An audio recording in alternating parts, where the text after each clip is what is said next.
और जिस दिन भगवान महादेव के निराकार लिंग स्वरूप का पूजन हुआ और जिस दिन भगवान महादेव के लिंग स्वरूप का प्रागट्य हुआ, इस दिन को हम दिन के नाम से नहीं जानते, इस दिन को हम रात्रि नहीं कहते, इस दिन को हम शिवरात्रि नहीं कहते, इन दिन को हम महाशिवरात्रि कहते हैं कि जिस दिन भगवान महादेव जी लिंग स्वरूप में प्रकट हुए और ब्रह्मा और विष्णु ने पूजन किया है। एक बात और याद रखिए, 100 महाशिवरात्रि का पुण्य एक आद्रा नक्षत्र दे सकता है। माक्षर मास आद्रा नक्षत्र ये 100 महाशिवरात्रि का पुण्य देता है। जो कोई महादेव का पूजन करे आद्रा नक्षत्र माक्षर मास में, हर साल अलग अलग तारीख पर पड़ता है माक्षर मास आद्रा नक्षत्र। इस साल 9 तारीख 11वां महीना, बराबर है ना? आपने देखा पंचांग में तो 2025 में 9 तारीख 11वां महीना 2025 आद्रा नक्षत्र अवधि रहती है। आपके आचार्यों को पूछ लीजिए, उस दिन दीप प्रज्वलित करने की महिमा है। जो कि हमारे गुजरात में कच्छ में कोई उसका प्रचार प्रसार नहीं हुआ, लेकिन दक्षिण भारत में उसको दीप उत्सव कहा जाता है। आद्रा नक्षत्र के पहले 5 दिन लोग अपने घर में दीपोत्सव करते हैं। मुझे भी पता नहीं था, मैं भी दक्षिण भारत में कथा गाने के लिए गया, रामेश्वर में कथा गा रहा था, तो मैं नगर में यात्रा करने के लिए निकला तो घर घर में दीप जल रहे, तो वहां के स्थानीय लोग मेरे साथ थे। मैंने पूछा ये क्यों दीपावली जैसा लग रहा है? तो बापू यहाँ आद्रा नक्षत्र माक्षर मास आ रहा है, उनको हम दीपोत्सव मनाते हैं। और मैंने शिव महापुराण में पढ़ा भी था कि आद्रा नक्षत्र माक्षर मास में भगवान शिव जी ज्योति के रूप में प्रकट हुए हैं, इसीलिए उसको ज्योति पर्व कहा जाता है। शिवालयों में भी दीपमाला प्रज्वलित करे आद्रा नक्षत्र माक्षर मास के दिन, अपने घर में भी सुंदर सुंदर दीपमाला प्रज्वलित करे। हो सके तो गाय माता का शुद्ध घी, ये न हो सके तो तिल का तेल अथवा सरसों का तेल। उस दिन विशेष प्रकार से घर में दीपोत्सव करना चाहिए, क्योंकि आद्रा नक्षत्र माक्षर मास के दिन भगवान शिव जी ब्रह्मा और विष्णु के सामने ज्योति के रूप में प्रकट हुए थे। इस ज्योति में से प्रादुर्भाव हुआ शिवलिंग का, इसीलिए हम शिवलिंग के आगे क्या बोलते हैं? ज्योतिर्लिंग। ज्योति शब्द इसीलिए क्योंकि ज्योति में से उसका प्रागट्य हुआ, ज्योति में से शिवलिंग प्रादुर्भाव हुआ, इसीलिए उसको हम ज्योतिर्लिंग बोलते हैं। और पहले भी कहा था कि 12 ज्योतिर्लिंग 100 करोड़ ज्योतिर्लिंगों की महिमा है। इसलिए आप सबको याद रखना, आपके गांव के आचार्यों को आपको पूछना है कि आद्रा नक्षत्र माक्षर मास पड़ रहा है तो हम क्या क्या कर सके। विशेष प्रकार से आप महादेव का पूजन करें, विशेष प्रकार से शिवालय में दीपमाला प्रज्वलित करें। आपके घर में छोटा सा शिवलिंग है जिनको हम चलित शिवलिंग कहते हैं, उसका पूजन करें। और विशेष प्रकार से आप 1 से लेकर 108 तक सहस्त्र तक भगवान महादेव के पार्थेश्वर पूजन भी कर सकते हैं। और भगवान स्वयं महादेव ने कहा कि जो आद्रा नक्षत्र माक्षर मास के दिन मेरा विशेष प्रकार से पूजन करता है वो मेरे प्रधान पुत्र कार्तिकेय समान मुझे प्रिय रहेगा। भगवान शिव जी का बड़ा पुत्र उसका नाम है भगवान कार्तिकेय। षडानन स्कंद मुर्गड़ मयूर का वाहन है, जिनका जो देवताओं के सेनापति हैं, जिनकी तपस्थली शैल पहाड़ कृष्णा नदी का तट है, जहां हमारा दूसरा ज्योतिर्लिंग मल्लिकार्जुन महादेव है और जहां हमारी शक्तिपीठ भ्रमरंबा देवी वहां विराजती है, वहां उसकी तपस्थली है जो शैल पहाड़ पर रहते हैं। ये भगवान कार्तिकेय समान वो मुझे प्रिय रहेगा जो कोई मनुष्य आद्रा नक्षत्र माक्षर मास के दिन मेरा विशेष प्रकार से पूजन करे। इससे आप सबको याद रखना है, माक्षर मास आद्रा नक्षत्र दिन अपने घर में दीपमाला प्रज्वलित करे संध्या के समय, और हो सके तो अखंड दीप भी रख सकते हैं। जैसे महाशिवरात्रि के दिन अखंड जागरण होता है, अखंड दीप प्रज्वलित करते हैं। तो जिस दिन ब्रह्मा और विष्णु ने साथ में मिलकर भगवान महादेव के लिंग स्वरूप का पूजन का प्रारंभ किया और ये ज्योति में से शिवलिंग जब अस्तित्व में आया और इस दिन लिंग पूजा का प्रारंभ हुआ, इस दिन को हम महाशिवरात्रि कहते हैं। और स्वयं भगवान महादेव ने कहा है कि जो कोई मनुष्य पूरी साल पूरे वर्ष मेरा पूजन नहीं कर सकते, लेकिन एक महाशिवरात्रि के दिन मेरा पूजन करे, पूरे वर्ष उसको पूजन करने का मैं फल प्रदान करता हूं। ये महाशिवरात्रि है। सुख देने वाली, शांति देने वाले, सुमति देने वाले, संपत्ति देने वाले, सब कुछ दे रही है महाशिवरात्रि। इसलिए शिवरात्रि, महाशिवरात्रि को कभी भूलना नहीं चाहिए। बहुत सारे शिव भक्त त्रयोदशी व्रत करते हैं ना, त्रयोदशी व्रत करे हमेशा, ताके तन नहीं रहे कलेशा, धूप दीप नैवेद्य चढ़ावे, शंकर सन्मुख पाठ सुनावे, तो जन्म जन्म के पाप न चाहे। हर महीने जो आती कृष्ण पक्ष में त्रयोदशी, उनको हम शिवरात्रि कहते हैं। हर महीने, शुक्ल पक्ष की नहीं, कृष्ण पक्ष की। और दूसरी बात, एक कृष्ण पक्ष की अष्टमी के दिन सभी कामना पूर्ति होती है। महादेव का विशेष पूजन करें। हर महीने की कृष्ण पक्ष की अष्टमी के दिन विशेष प्रकार से महादेव का पूजन करें। त्रयोदशी के दिन विशेष प्रकार से महादेव का पूजन करें, जिनको शिवरात्रि कहते हैं। कभी अवसर मिले तो प्रदोष पूजा करें शिव जी की। आपके समाज के आचार्यों को सब कुछ पता होता है। जो पढ़े लिखे आचार्य जी है उनको सब कुछ मालूम है कि प्रदोष पूजा कैसे हो सकती है। जो प्रदोष पूजा करता है, अपने जीवन के सभी दोषों में से भगवान शिव उनको मुक्त कर देते हैं। हमारे जीवन में बहुत सारे दोष रहते हैं ना, एक नहीं अनेक दोष हैं। ये तो हमारे लिए हम जज नहीं बनते, लेकिन सबसे बड़ी सजा तो स्वयं को ही देनी पड़ेगी।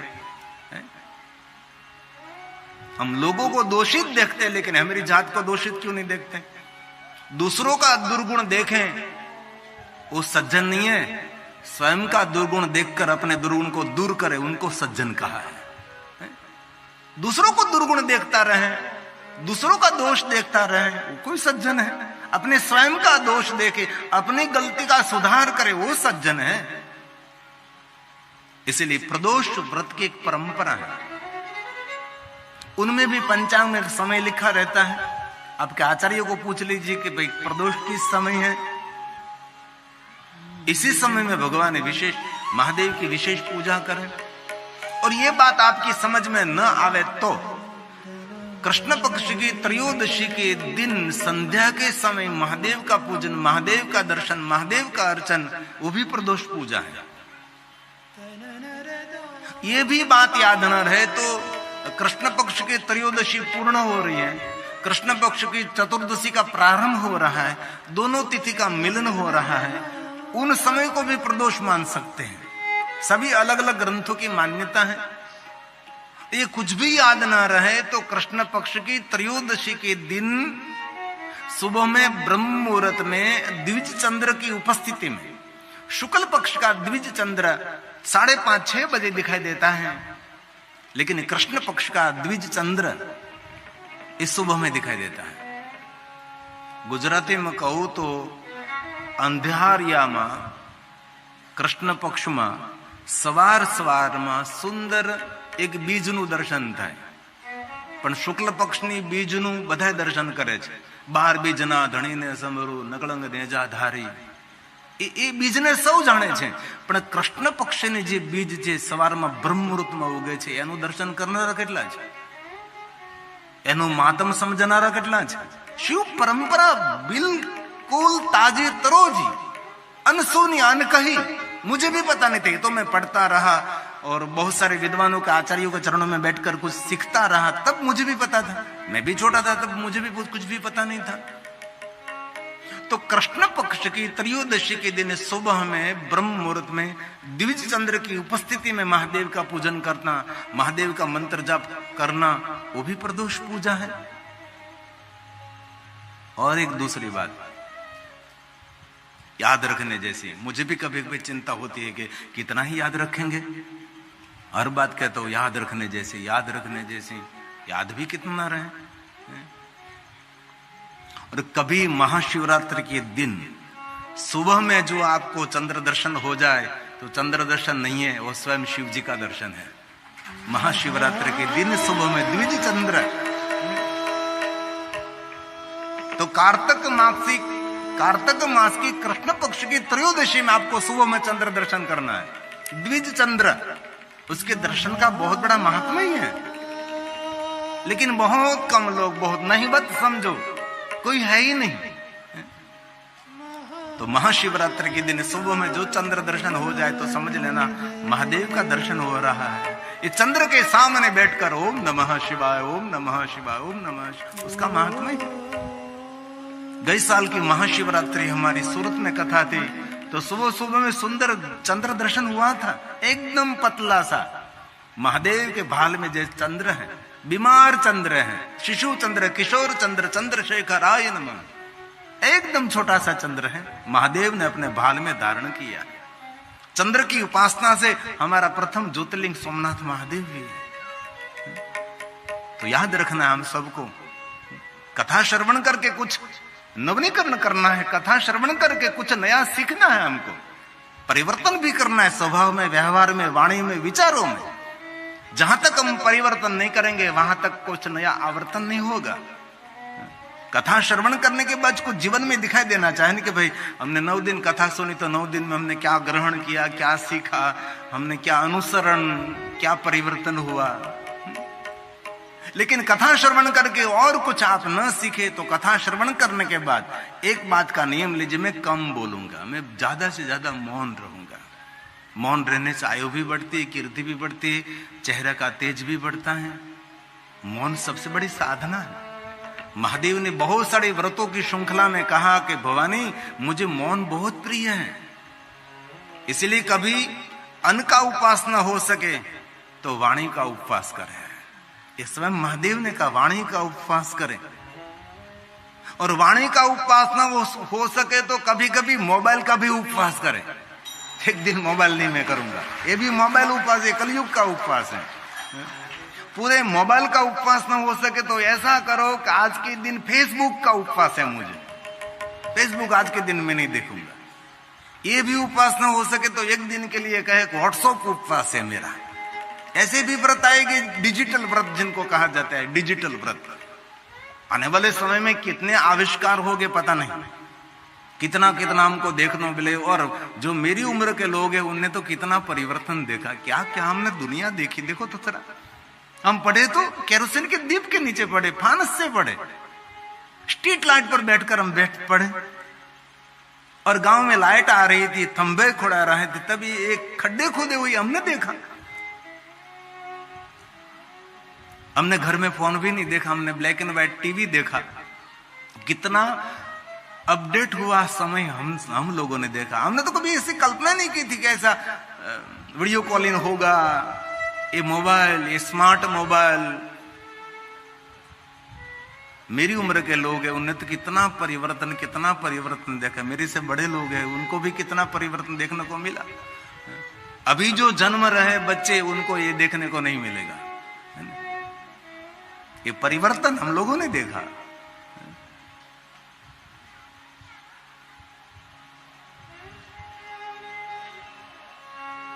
इसलिए वाणी का उपवास कर, आज से दृढ़ संकल्प कर, मैं कम बोलूंगा, मैं मौन रहूंगा।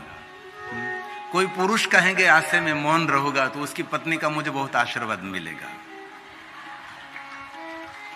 और कोई बहन आज से नियम धारण करेगी कि मैं आज से मौन रहूंगा, मौन रहूगी, तो उसके पति का मुझे करोड़ों आशीर्वाद मिलेगा।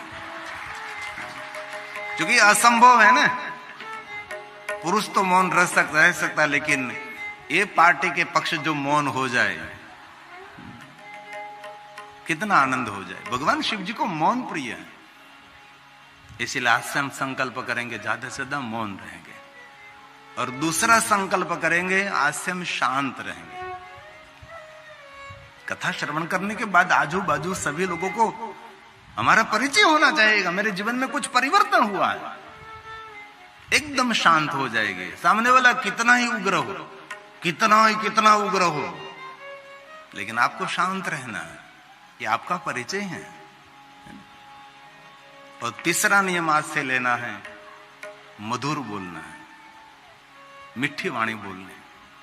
सामने वाला कितना ही कटु वाक्य बोले, कितना ही कड़वा बोले, लेकिन आपको आपकी वाणी की मधुरता कभी छोड़नी नहीं है। 3 नियम। और चौथा नियम आज लेना है, हम कभी किसी के बारे में गंदी बात करेंगे नहीं, कभी भी किसी के बारे में गंदी की बात सुनेगी भी नहीं। ये चौथा नियम। 5वां नियम लेना है, आज से हम शुद्ध शाकाहारी रहेंगे, यानी व्यसन मुक्त रहेंगे। ये 5 नियम आज से जो अनुसरण करेगा, आजू बाजू अड़के पड़के परिवार वालों को पता लग जाएगा क्या परिवर्तन है, क्या परिवर्तन दिखाई देता है। परिवर्तन, आप कपड़ा बदलते रहते हैं वो परिवर्तन नहीं है, अलग अलग यूनिफॉर्म पहनते हैं वो परिवर्तन नहीं है, परिवर्तन है स्वभाव। इसलिए मुझे तो भरोसा है कि इसमें से सभी लोग तो नहीं करेंगे, लेकिन कम से कम थोड़े लोग तो होंगे जो आज से 5 नियमों का अनुसरण करेंगे। ये 5 नियम गिरी बापू के दक्षिणा के लिए बने गए, ये मेरे लिए दक्षिणा रहेगी। आपको दिखाई देता क्या हुआ है, ये व्यवहार क्यों बदल रहा है, मेरे साथ रहते लोग क्यों बदल रहे हैं। आज से 5 नियम का अनुसरण करें, जीवन जीने का आपको आनंद आएगा, आपको मजा आएगी, अनुभूति तो करो, इसमें कुछ खर्च नहीं है। ये 5 नियमों का अनुसरण करने के बाद आपको कुछ लाभ न मिले, कुछ आपका परिचय अलग न हो जाए, तो ये नियम छोड़ देना, कोई बात नहीं। लेकिन आज से शुरुआत करें। कथा पूर्ण थे मौन, कथा पूर्ण थे, आज से मैं शांत रहूंगा, आज से मीठी वाणी बोलूंगा, हमारे शब्दों से किसी को दुख नहीं होना चाहिए। ये बात, ये महादेव जी ने सब कुछ कहा, पार्वती को कहा, पार्वती ये सब जीवन को श्रेष्ठ बनाने के लिए ये धीरे धीरे नियम का अनुसरण करें। तो त्रयोदशी की महिमा है, प्रदोष की महिमा है, महाशिवरात्रि की महिमा है, आद्रा नक्षत्र माक्षर मास की महिमा है। तो प्रथम और पहले शिवलिंग की पूजा किसने की? ब्रह्मा और विष्णु जी ने किया। ये लिंगाष्टक है। ब्रह्मा मुरारी सुरार्चित लिंगम। एक वक्ताओं की कला होती है, कुछ बात का प्रारंभ करते हैं, 1 घंटे तक दूर दूर आपको ले जाएंगे। किस बात से हमने बात शुरू की थी वो श्रोताओं को पता नहीं रहता, फिर वहां आना वो वक्तव्य की एक कला होती है। समाज का नेतृत्व वो कर सकता है जिनके पास श्रेष्ठ वक्तृत्व हो, जिनके पास बोलने की कोई शक्ति नहीं है वो कुछ भी नहीं कर सकता। इसलिए समाज का जो मुखिया है उनके पास बोलने की सुंदर कला चाहिए, विवेक सबर, सत्य सबर, प्रमाणिक स्फटिक बोले तो नेतृत्व कर सकता है ना, बाकी नहीं हो सकता। तो ये लिंगाष्टक की पहली पंक्ति है। ब्रह्मा मुरारी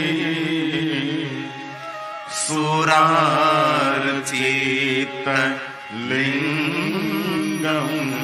तो प्रश्न होगा कि ब्रह्मा और विष्णु ने भगवान महादेव का लिंग स्वरूप का पूजन किया तो पुष्पों से किया, बिल्व पत्रों से किया, चंदन से, सौभाग्य द्रव्यों से कैसे पूजन किया होगा? प्रश्न होना चाहिए ना।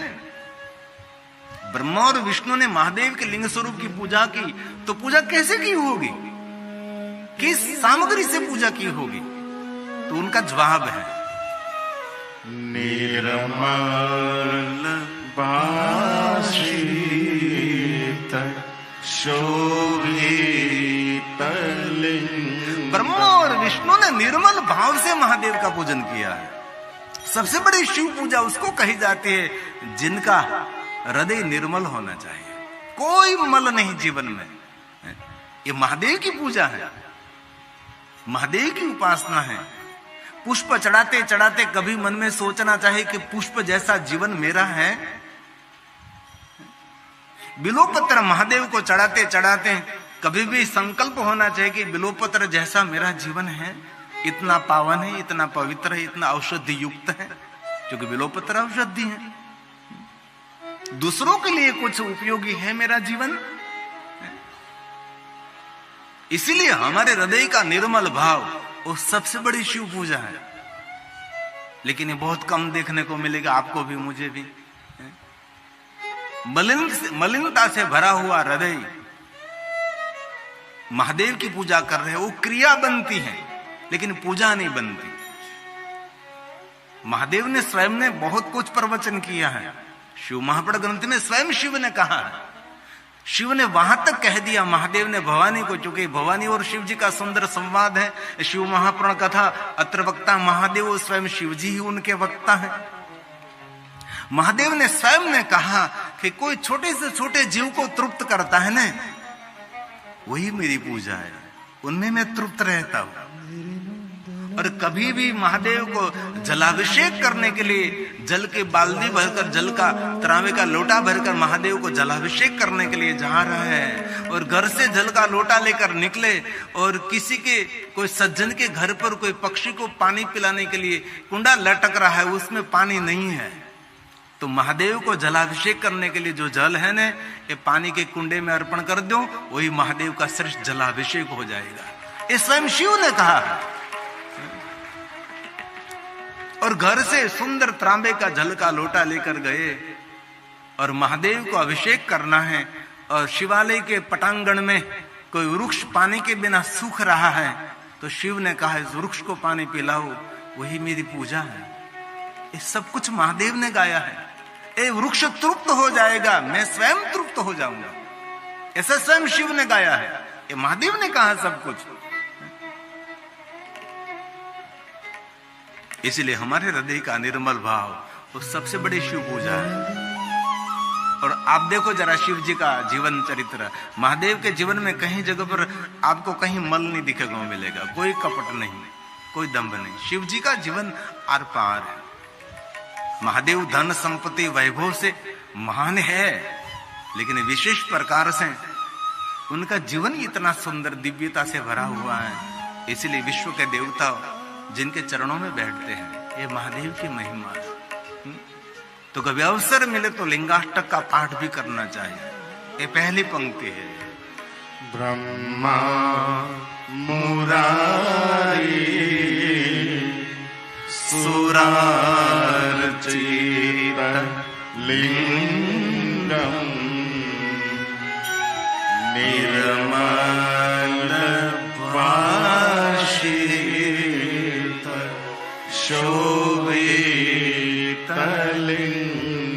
तो निर्मल भाव से महादेव के सामने जो प्रस्तुत हो गए, उनको क्या मिलेगा?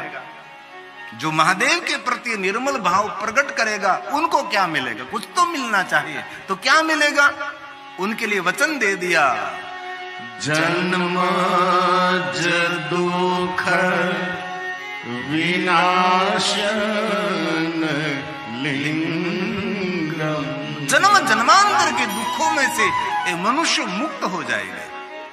निर्मल भाव भगवान महादेव के सामने प्रकट करना जीवन के सभी दुखों का निवारण है।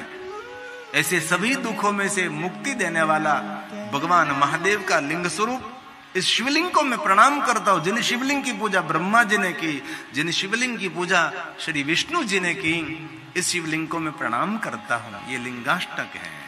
तत् प्रणमामि सदा शिवलिंगम।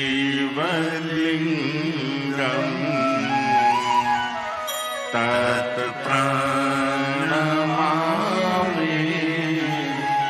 सदा शिवलिंगम। कई लोग के प्रश्न है कि भगवान शिव जी को कुमकुम नहीं चढ़ा सकते, और शिव जी की दुनिया तो भेद रहित दुनिया है। वहां किसी के लिए कोई पर्दा नहीं है। सूर असुर सबका स्वीकार वो शिव है। भस्म और कुमकुम में कोई भेद नहीं देखते महादेव जी। महादेव को चंदन जितना प्रिय है, इतना ही कुमकुम प्रिय है। दक्षिण भारत में हम जाते हैं तो महादेव को विशेष प्रकार से कुमकुम का अभिषेक करते हैं, अरे हल्दी का अभिषेक करते हैं, जैसे भस्मा अभिषेक करते हैं वैसे अलग अलग सौभाग्य द्रव्यों से महादेव का अभिषेक, हल्दी का लेप किया जाता है। महादेव को पूरा कुमकुम से भर देते हैं। लिंगाष्टक में कहा है कुमकुम चंदन लेपित लिंगम, रक्तवर्ण चंदन, श्वेत चंदन, केसर युक्त चंदन महादेव को अर्पण कर सकते हैं आप। और जो महादेव को चंदन का लेप किया है, ये चंदन फिर से शाम के समय पखाल करने से पहले ये चंदन आपको पात्र में एकत्र करना है, ये पानी में चला ना जाए, ये सब कुछ वापस लेना है। हमारे काशी विश्वनाथ महादेव में चंदन का लेप होता है, लेकिन ये पुजारी ये भगवान महादेव को अभिषेक करने से पहले ये चंदन पात्र में एकत्र कर लेते हैं और भक्तों को प्रसाद में देते हैं। इसलिए कभी शिव जी को चंदन का लेप किया। और शिव महापुराण ग्रंथ में ये द्रव्य पूजा में कहा भी है कि कोई मनुष्य अपने हाथ से चंदन घिसकर, ये बाजार में जो मिलती है डब्बी वो चंदन ही, वो तो केमिकल है, इस चंदन की बात नहीं कर रहा हूं। सुखड़ जो उरसे पर तख्ते पर ताकत लगा घिसना पड़ता है, ऐसे चंदन बनाना पड़ता है।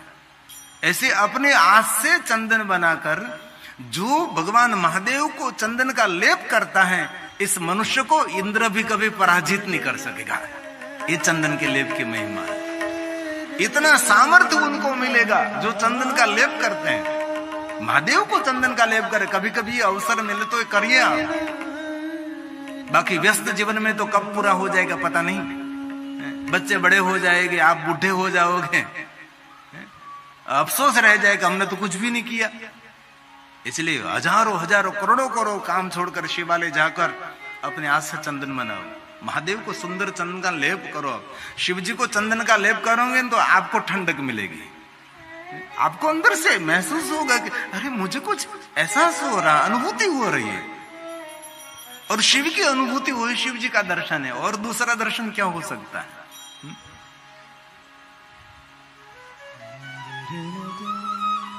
ये लिंगाष्टक में कहा है कुमकुम चंदन लेपित लिंगम, पंकज हार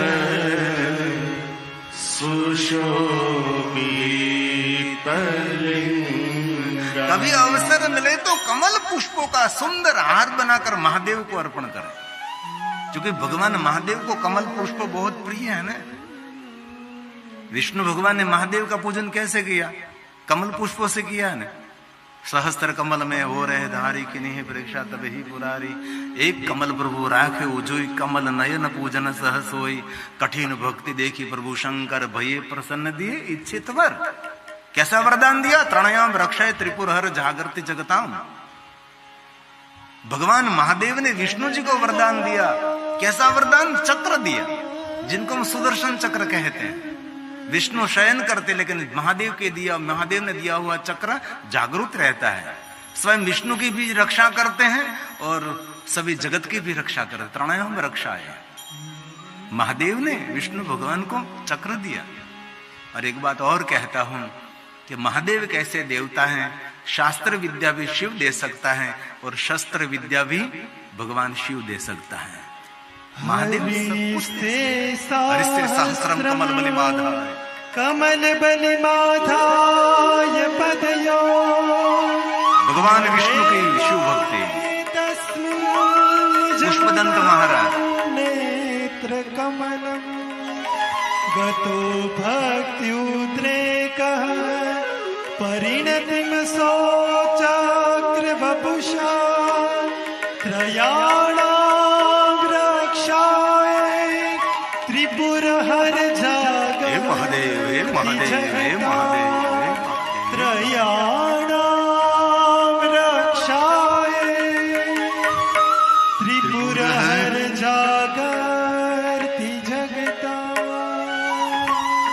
इसलिए कभी आपको योग्य समय मिले तो जरूर विष्णु जी को याद करके महादेव को कमल पुष्प अर्पण करें।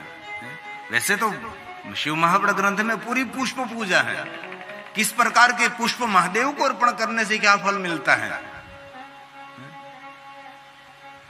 कनेर के पुष्पों की महिमा, जे पुष्पो कोई न चढ़े महादेव ने चढ़े धतूरा ना पुष्पो, आंकड़ा ना पुष्पो। आंकड़ा पुष्पो महादेव ने चढ़ावती शत्रुना ત્રાસમાંથી મનુષ્ય મુક્ત બને। એટલે આંકડાના ફૂલોથી મહાદેવની પૂજા કરવી। કાશી વિશ્વનાથમાં થાય, મહાકાલેશ્વરમાં થાય। આંકડાના ફૂલો ચડાવવાથી શત્રુના ત્રાસમાંથી મુક્ત માણસ થઈ જાય। હમણાં જે કોઈ શહેરમાં કથા હતી, હું પગથિયા ઉતરતો તો એક બેન પેન ને કાગળ લઈને ઉભી રહી કે બાબુ તમે કોઈ નામ કહેતા કોઈ ફૂલ ચડાવવાથી શત્રુના ત્રાસમાંથી મુક્તિ મળતી, એ ફૂલ કયું? मैं कहूँ तो ये पहला कहो તમારો दुश्मन कौन, शत्रु कौन? तो बेन के ये हूँ न कहूँ तो मैं कहूँ तो हूँ फूल નું નામ નહીં આપું। પછી મને બેને કહ્યું કે ખાનગીમાં કહું છું અને હું એ તમને ખાનગીમાં કહું છું માઇકમાં। બેને એવું કહ્યું કે ઓર બીજો તો કોઈ શત્રુ નહીં પણ સાસુ નામનો મોટો શત્રુ છે, એના ત્રાસમાંથી મુક્ત થવું છે મારે। જો સાસુ નામના શત્રુના ત્રાસમાંથી મુક્તિ મેળવવા માટે દુનિયાનું કોઈ ફૂલ નથી। એ ગુજરી જાય ત્યારે એના ફૂલ ગંગામાં પધરાવજો। આપણે અસ્થિને ફૂલ કહીએ ને।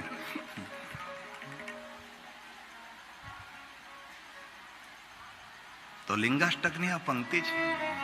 कुमकुम चंदन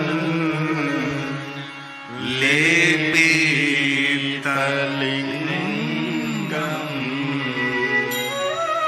पंकज हार सुशोभितलिंगम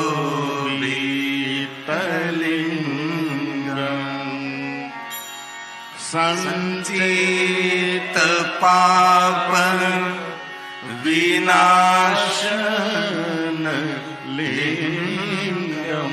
एक जन्म नहीं, जन्मा जन्मांतરના પાપોમાંથી મુક્ત કરનારા મહાદેવ છે। સંચિત મતલબ આપણો કેટલાય જન્મોનો સ્ટોક પડ્યો હોય, એ બધા જ પાપોમાંથી જે માણસ છૂટું હોય તેમને વિશેષ પ્રકારે મહાદેવનું પૂજન કરું।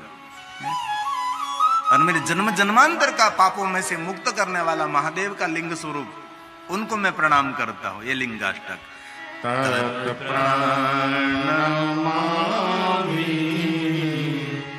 सदा शिवलिंगम तत्प्रणमामि सदा। शिवलिंगम। तो पढ़े लिखे भाइयों बहनों को मेरी एक नम्र विनंती है, जो पढ़े लिखे इसमें जिनके पास अक्षर ज्ञान है, वो रोज एक बार लिंगाष्टक का पाठ करें। रोज ना कर सके तो सोमवार के दिन जरूर लिंगाष्टक का पाठ करें। और सोमवार के दिन न हो सके तो महीने में एक बार त्रयोदशी के दिन, ये भी न हो सके तो 12 मास में एक बार तो कर सकते हैं ना। महाशिवरात्रि के दिन विशेष प्रकार से लिंगाष्टक का पाठ करें। और जो कोई मनुष्य लिंगाष्टक का पाठ करते उनके लिए वचन दिया है। अंतिम पंक्ति, लिंगाष्टकमिदं पुण्यं यः पठेत् शिवसन्निधौ। महादेव के सामने बैठकर जो कोई पाठ करे तो शिवलोकं वाप्नोति शिवेन सह मोदते शिवेन सह मोदते। तो 12 मास में एक बार शिवरात्रि समनास्ति। महाशिवरात्रि समान कोई रात्रि भी नहीं है। सभी व्रत आपसे न हो सके तो महाशिवरात्रि का जो कोई व्रत करते हैं उनको सभी व्रतों का फल मिलता है। जो कोई महाशिवरात्रि का व्रत करते हैं उनके लिए सभी मनोकामना पूर्ण होती है। इसलिए 12 महीने में एक बार तो जरूर जो उनकी मन की इच्छा है महाशिवरात्रि का, शिवरात्रि समनास्ति शिवरात्रि समनास्ति व्रतान् उत्तमं व्रतं ज्ञानतो अज्ञानतो वापि कृत्वा मोक्षं वाप्नुयात्। એ મનુષ્યની કામના પૂર્ણ થશે. તેથી મહાશિવરાત્રિ અમંગલને દૂર કરી આપણું જીવન મંગલમય બનાવે છે. એ મહાશિવરાત્રિ છે. जो कोई महाशिवरात्रि के दिन महादेव का पूजन करे, अश्वमेघ सहस्त्राणी वाजपेयी शतानी च करोड़ों करोड़ों यज्ञों का पुण्य ये महाशिवरात्रि देती है. इसलिए शिवरात्रि महारात्रि, ये योग की रात्रि, ये मौन की रात्रि, ये मुनियों की रात्रि है. इसलिए महाशिवरात्रि के दिन मौन रहना चाहिए. योग तो रोज करना चाहिए. व्यायाम और प्राणायाम तो मेरे जीवन का एक अंग होना चाहिए. लोग नहीं करता व्यायाम, नहीं करते प्राणायाम. एक पंक्ति बोलेंगे.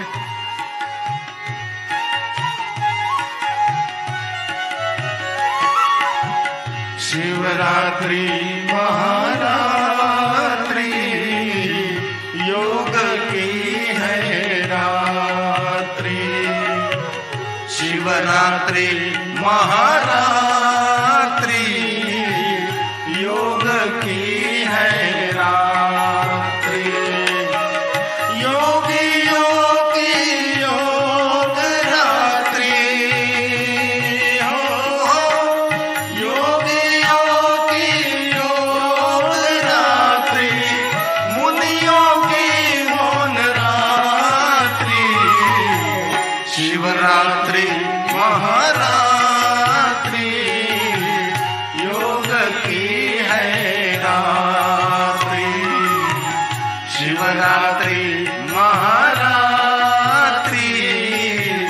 योग की है रात्रि। ये महाशिवरात्रि राज राजेति महाराजेति महाशिवरात्रि।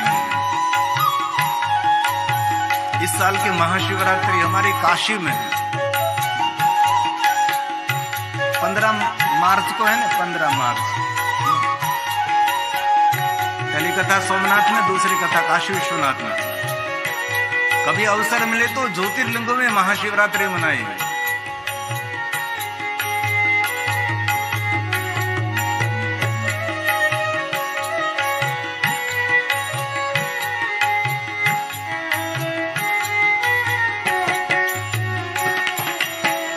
ब्रह्मा विष्णु करे आराधन, लिंग प्रकट की है ये रात्रि। जय महादेव, जय महादेव, जय महादेव. ब्रह्मा विष्णु करे आराधन, लिंग प्रकट की है ये रात्रि। ज्योतिर्मय यह शिव स्वरूप है हो, ज्योतिर्मय यह शिव स्वरूप है। मंगलकारी है शिवरात्रि। शिवरात्रि महारात्रि योग की है रात्रि। शिवरात्रि महारात्रि योग की है रात्रि। रोज योग करें. खेती का काम करते उनके लिए तो योग ही खेती है. जो कुछ कामकाज नहीं करते उनके लिए जरूरी है व्यायाम प्राणायाम.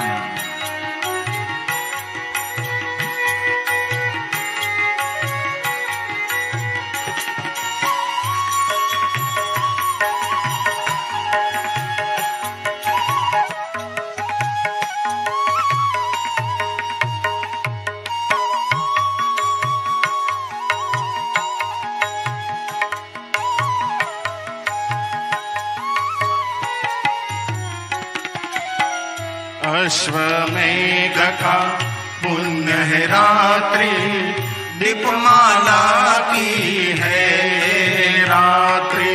जय महादेव, जय महादेव. मेघ का पुण्य है रात्रि, दीपमाला की है रात्रि।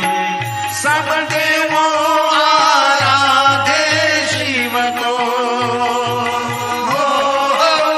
सब देवों आराधे शिव को।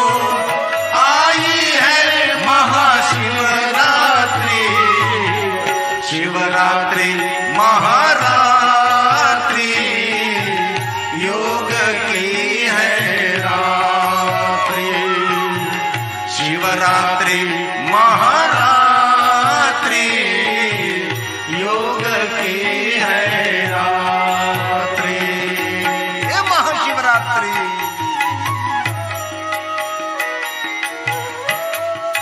सब कुछ भूलना चाहिए, लेकिन महाशिवरात्रि कभी भूलना नहीं। महाशिवरात्रि के दिन शिवालय में जाकर महादेव के शिवलिंग का दर्शन न हो सके तो बाहर से शिव जी के शिखर का दर्शन कर लीजिए, आपका सर ऊंचा रहेगा, कभी नीचा देखना नहीं पड़ेगा। ये महादेव के शिखर दर्शन की महिमा है। अपने घर में पूजा करें महाशिवरात्रि के दिन। कोई फूल लाया, कोई बेलपाती, पंचामृत और चढ़े विभूति। जय महादेव, जय महादेव, जय महादेव। कोई फूल लाया, कोई बेलपाती, पंचामृत और चढ़े विभूति। गिरी कहे शिव शरण में आओ, गिरी कहे शिव शरण में आओ। आई है महाशिवरात्रि, शिवरात्रि महारात्रि, योग की है रात्रि। शिवरात्रि महारात्रि, योग की है रात्रि। योगी योगी योग रात्रि हो, योगी योगी योग रात्रि, मुनियों की मौन रात्रि। शिवरात्रि महारात्रि, योग की है रात्रि। शिवरात्रि महारात्रि, योग की है रात्रि। शिवरात्रि महारात्रि, योग की है रात्रि।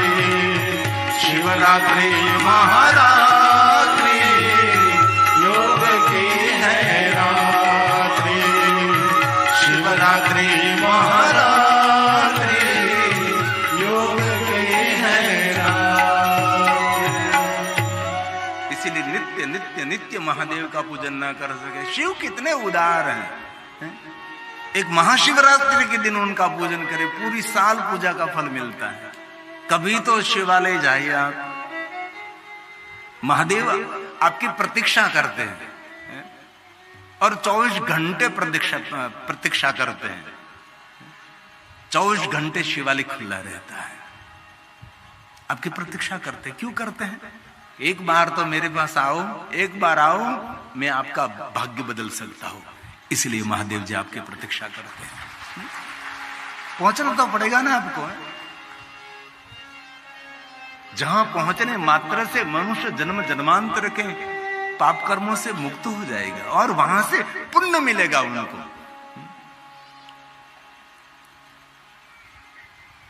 और जो कोई मनुष्य महादेव के लिंग स्वरूप का पूजन करते हैं, शाखा पुष्यन्ति वृक्षस्य, एक शिवलिंग की पूजा करने मात्र से विश्व के सभी देवी देवताओं की पूजा संपन्न हो जाती है। कैसे?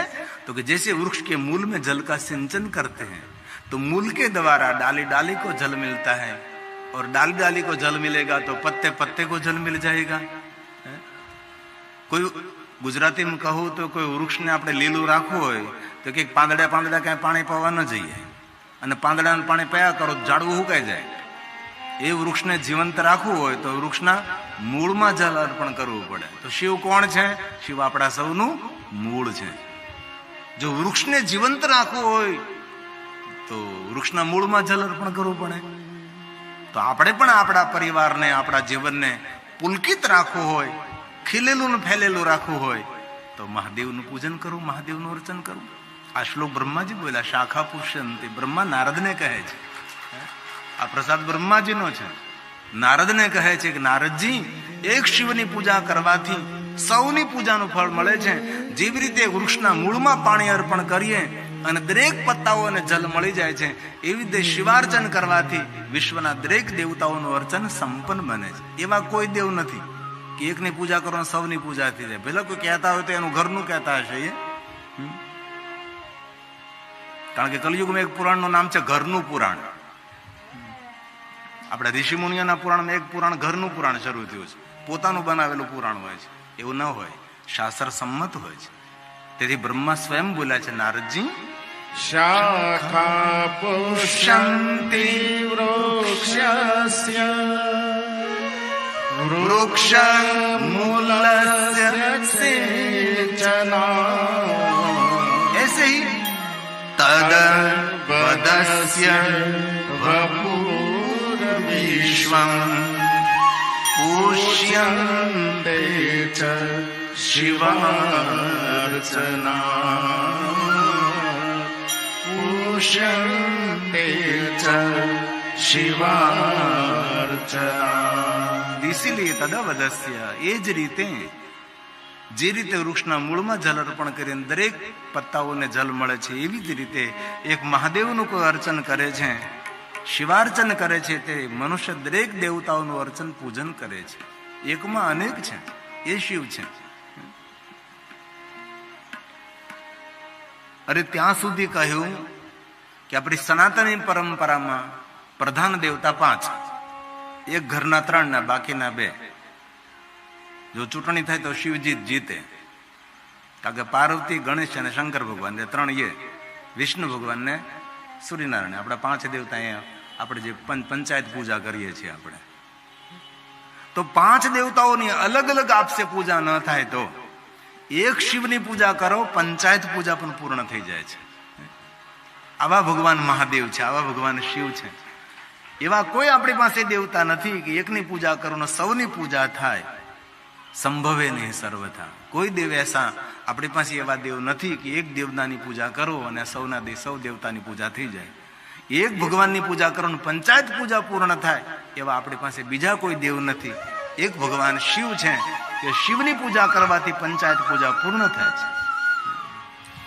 એકસ્ય તે અર્ચના દેવ પંચાયતન પૂજનમ જાયતે અન્ય સૂરે ચેવ સંભવે નહીં સર્વથા સંભવે નહીં સર્વથા. इसलिए ભગવાન મહાદેવની વિશેષ પ્રકારે પૂજા, અર્ચન, દર્શન માણસે જો પોતાનું સર્વ કલ્યાણ કરવું હોય તો જીવનના હજારો નહીં અગણિત કામો છોડી અને મહાદેવનું શિવાર્ચન, મહાદેવનું પૂજન કરવું જોઈએ. આપના ગામમાં શિવાલય હોય તો જવું જોઈએ. મહાદેવે સ્વયં કહ્યું છે, શિવસ્ય વચનમ, શિવસ્ય વચનમ યથા. મહાદેવનું વચન છે. કેવું વચન છે? શિવ ગંગેતી વિઘ્નયમ. શિવાલયની આસપાસ કોઈ જગ્યાએ જલ હોય તો એ જલ સામાન્ય જલ નથી, એને શિવ ગંગા જલ સમજવું. વાવડી હોય, કૂપ હોય, નદી હોય, સરોવર હોય, પુષ્કર કાંઈ પણ હોય, શિવાલયની આસપાસ કોઈ જગ્યાએ જલાશય હોય એ જલ ગંગા જલ માનવું. જો ગંગા જલ ન મળે તો એનો ગંગા જલ તરીકે ઉપયોગ કરી અને ભગવાનનું વિશેષ પ્રકારે પૂજન કરવું. શિવ ગંગેતી વિઘ્નયમ શિવસ્ય વચનમ યથા. એ મહાદેવનું વચન છે. તેથી મનુષ્ય માત્રે ભગવાન મહાદેવની પૂજા કરવી, મહાદેવનું અર્ચન કરવું, મહાદેવનું દર્શન કરવું. પૂજતાભ્યા પિતૃભ્યામ પરમાનંદ એ વહી. જેમને આનંદ નહીં, પરમ આનંદ મેળવવો હોય તેને મહાદેવની પૂજા કરવી. આવું શિવ મહાપણ ગ્રંથ કહે. હું તો મધ્યસ્થી છું, હું તો એક શિક્ષકનું કામ કરું છું. જે આચાર્યો પાસેથી મેં મેળવ્યું ને હું જે શીખ્યો એ તમને કહું છું. परमानंद लाभार्थे शिवलिंग पर पूज्यते. विशेष प्रकार से महादेव का पूजन करें. जिनको जीवन का मूल आनंद उठाना उनके लिए है. पूजिताभ्याम पितृभ्याम परमानंद वही. पूजिताभ्याम पितृभ्याम तो परमानंदम एवहि. परमानंदम लाभार्थम शिवलिंग प्रपूज्य. विशेष प्रकार से पूजा करें. शिवलिंग प्रपूज्य. विशेष प्रकार से महादेव का पूजन करें. हमारे सबके माता पिता हैं जो अपने माता पिता समझकर जो शिवलिंग की पूजा करते, पीठ की पूजा करते, कृपाधिक्यम वर्धते वर्धते, उन पर दिन प्रतिदिन भगवान महादेव की कृपा की वृद्धि रहती है. इसलिए ब्राह्मण, क्षत्रिय, वैश्य, शूद्र, प्रतिलोमज सब भगवान महादेव की पूजा के अधिकारी. किम बहुन के मनुष्य. जितना अधिकार मैं पुरुषों को दे रहा हूं इतना अधिकार नारी को भी दे रहा हूं. शिव जी के दरबार में कोई भेद नहीं है पुरुष है नारी, लेकिन पवित्रता प्रधान होनी चाहिए. ऐसा नहीं कहा कि पुरुषों को अधिकार है. जितना अधिकार पुरुष शरीर को इतना अधिकार नारी शरीर को भी है. किम बहुन के मनुष्य. सबको मैं मनुष्य अधिकार देता हूं तो स्त्रीणापि तथा अन्यथा सबको अधिकार है, लेकिन पवित्रता होनी चाहिए तब भगवान महादेव का पूजन करें. इसीलिए शिव जी की पूजा दो व्यक्ति कर सकता है. एक तो भीगे वस्त्रों पहनकर, दूसरे अनटच कोरे वस्त्रों पहनकर. कहीं को सांसारिक कार्य में जो वस्त्र आपने नहीं पहना है ऐसे संपूर्ण नख पग नख से मस्तक शिखा के शिखर तक जो संपूर्ण पवित्र हैं ऐसे भगवान महादेव का पूजन करें. जो अपवित्र हो गर्भगृह में जाकर कभी शिव जी की पूजा न करें. और दूसरी बात, कभी देवालय शिवालय जाते अपवित्र अवस्था में कोई देव मूर्ति को स्पर्श नहीं करना चाहिए. कई लोगों को आदत होती है देव मूर्ति को स्पर्श करके प्रणाम करते हैं. नहीं, हमारा आचार्य जी भगवान की पूजा कराते इससे पहले पवित्राकरण कराते हैं. पवित्राकरण कराने के बाद आपको मूर्ति को स्पर्श करने का अधिकार देते हैं. आज में जल देते, विष्णु भगवान को याद करके जल पी जाए. 3 बार बोले ओम वैष्णव नमो वैष्णव वैष्णव. 3 बार बोलते हैं ना, विष्णु भगवान को याद करके जल पी जाए. और जल पीते समय भगवान विष्णु को याद करना ही चाहिए. जल पीते समय भगवान श्री हरि भगवान नारायण को याद करना चाहिए. भोजन करते समय धन्वंतरी भगवान को याद करना चाहिए, क्योंकि भोजन ही हमारी औषधि है, हमारा जीवन है. भोजन करते पहले माता अन्नपूर्णा को याद करें, भोजन करने से पहले धन्वंतरी भगवान को याद करें. लेकिन ये भोजन भगवान को याद करने जैसा होना चाहिए. हे भोजन भगवान धन्वंतरी को याद करने जैसा हो. आप भक्ष का भक्षण कर रहे हैं, हे भगवान धन्वंतरी. भोजन तो ऐसा करना चाहिए जिन भोजन पर तुलसी पत्र हो. भोजन तो ऐसा होना चाहिए भगवान ठाकुर जी को अर्पण किया हुआ. अरे भोजन भोजन नहीं, भोजन भगवान का प्रसाद होना चाहिए. ऐसा भोजन करना चाहिए. अभक्ष का भक्षण कभी नहीं. और वर्तमान युग में शुद्ध शाकाहारी रहना वो सबसे बड़ा तप है. और इस कथा स्थल में जो शुद्ध पवित्र भोजन कर रहा है, शुद्ध शाकाहारी है, उनको मैं गिरि बापू हृदय से प्रणाम करता हूं. जिनका आहार शुद्ध है, जिनका भोजन पवित्र है, वो प्रणम्य है, वो वंदन करने के लिए योग्य है. क्योंकि वर्तमान युग में शुद्ध शाकाहारी रहना बहुत कठिन है. हर व्यक्ति भ्रष्ट होने का भय लगता है. इसलिए हमारा भोजन पवित्र रहे ऐसा ध्यान रखिए. तो जो कोई नित्य नित्य महादेव का पूजन करते कृपाधिक्यम वर्धते. प्रातः काल शिव दृष्टवा निशि पाप विनश्यति. आ जन्म कृतम मध्याह्ने सायाह्ने सत जन्मानि. प्रातः काल को शिव जी का दर्शन करते हैं, निशि रात्रि में किए हुए बहुत सारे कर्मों में मुक्त हो जाएगा. मध्याह्न में सब कामना की पूर्ति. और सायाह्ने सत जन्मानि. 7 जन्मों के पाप में से भगवान शिव मुक्त कर देते हैं.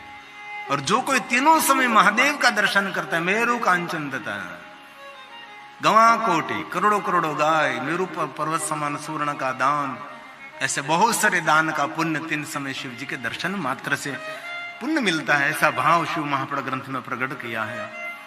लिंगोत्पत्ति श्रुता शुभा श्रुत्वा यस्या प्रभावेन दुख नाशो भवेदिह। जो कोई कथा श्रवण करते हो मनुष्य अपने जीवन के सभी दुखों में से मुक्त हो जाएगा। श्रुत्वा यस्या प्रभावेन, एक कथा के प्रभाव मात्र से मनुष्य अपने जीवन के दुख से मुक्त हो जाएगा। प्रयाग तीर्थ में सूत पुराण का संबोधन हुआ है, जो कि कथा प्रयाग तीर्थ में चल रही है ना। धर्म क्षेत्रे महाक्षेत्रे गंगा कालिंदे संगमे प्रयागे परम पूर्णे ब्रह्मलोकस्य वर्तमने।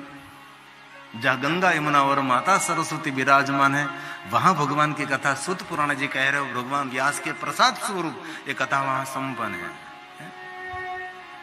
इसलिए शौनक आदि महात्मा सूत का संबोधन करते हैं। सूत सूत महाभाग, हे महाभाग्यवान, हे महाभाग्यवान।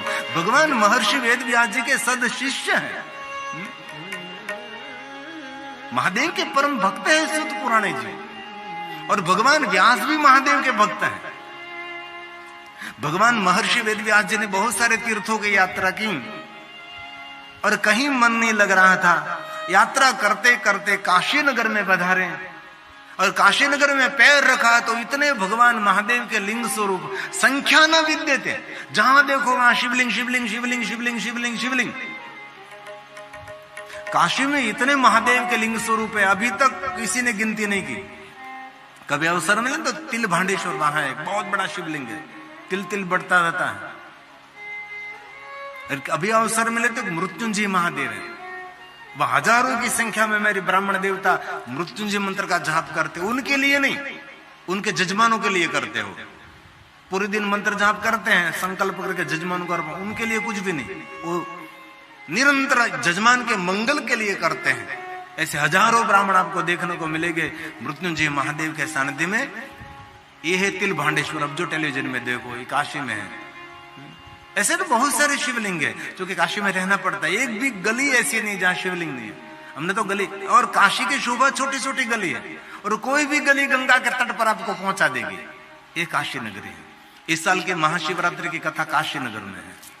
हमारे नंदा परिवार के माध्यम से जामनगर निवासी नंदा परिवार ने, उमेश भाई नंदा परिवार है, उसने पहली कथा भीमाशंकर में की थी और दूसरी कथा उसने सोमनाथ महादेव ने की, और इस साल की तीसरी कथा उसकी काशी विश्वनाथ महादेव ने वाराणसी में गंगा के तट पर है। और हमारे राजकोट के जज साहब के जजमान के पद पर हमारे सोमनाथ महादेव ने कथा है। शिवरात्रि की, महाशिवरात्रि की पहले की कथा सोमनाथ में है, सागर दर्शन में है, सागर के तट पर, और सोमनाथ महादेव की एकदम नजदीक। हर साल हम सोमनाथ में एक कथा करते। कच्छ से बहुत सारे भाई बहन आते हैं, और कभी अवसर मिले तो ज्योतिर्लिंगों में निवास करना चाहिए। शिवपुराण में तो कहा है कि बाकी रहा हुआ सभी जीवन ज्योतिर्लिंगों में निवास करना चाहिए, लेकिन ये तो नहीं कर सकते क्योंकि बाकी कुछ रहता ही नहीं। बाकी रहा हुआ जीवन, शेष जीवन थोड़ा सा रहा तो ज्योतिर्लिंगों में निवास करे। ऐसे बहुत सारे महात्माओं को मैंने देखा है, उसकी जो अंतिम अवस्था है ज्योतिर्लिंग में चले जाते हैं, वहां रहकर वहां प्राण छोड़ते हैं। लेकिन आप बाकी रहा शेष जीवन ज्योतिर्लिंगों में बिता नहीं सकते तो रुद्र रात्रि 11 रात्रि रहे। ये भी न हो सके तो नवरात्रि, सप्तरात्रम, पंचरात्रम, त्रिरात्रम, एक रात्रि को ज्योतिर्लिंगों में निवास करता है ना, उसकी भी अंतिम रात्रि ये मंगल में उजाला ही उजाला हो जाएगा, प्रकाश ही प्रकाश हो जाएगा। ये महिमा ज्योतिर्लिंगों की है।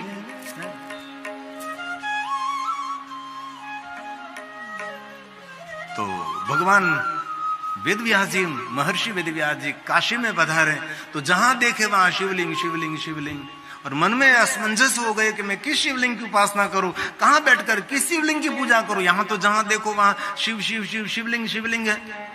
इसमें भगवान व्यास जी को अंदर से आवाज हुई कि सबके मध्य में बैठो।